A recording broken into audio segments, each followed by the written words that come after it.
সরকারের বিভিন্ন স্তরে দায়িত্বশীল এরকম জায়গা থেকে যখন নেমে আসলো রাস্তায়, এক গণবিস্ফোরণ সংঘটিত হলো।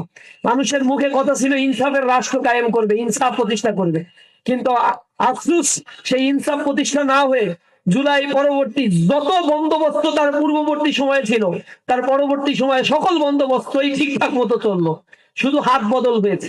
এক দল গিয়েছে, আর এক দল এসে সেই চাঁদাবাজি, টেন্ডারবাজি, সন্ত্রাস, ধর্ষণ, লুণ্ঠন, মাদকের অভয়ারণ্যে পরিণত করা সব কার্যক্রম তারা অব্যাহত রেখেছে।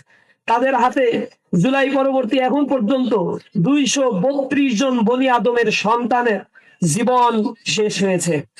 তারা নিজেরা হত্যা করেছে, মেরে ফেলছে। নিজেদের মারতে মারতে পরে দেখে এখন আরো কিছু মারা দরকার, তখন জামাত ইসলামী ছাত্র শিবিরের উপরে আঘাত করা শুরু করেছে।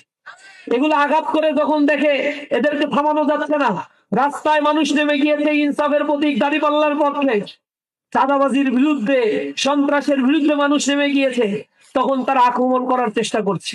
আমাদের মা বোনেরা যখন রাস্তায় নেমেছে, তাদের পোশাক খুলে নেয়ার হুমকি দিচ্ছে, তাদের গায়ে লাথি মারা হচ্ছে, কাপুরুষের মতো তারা মায়েদের গায়ে, বোনেদের গায়ে হাত দিচ্ছে।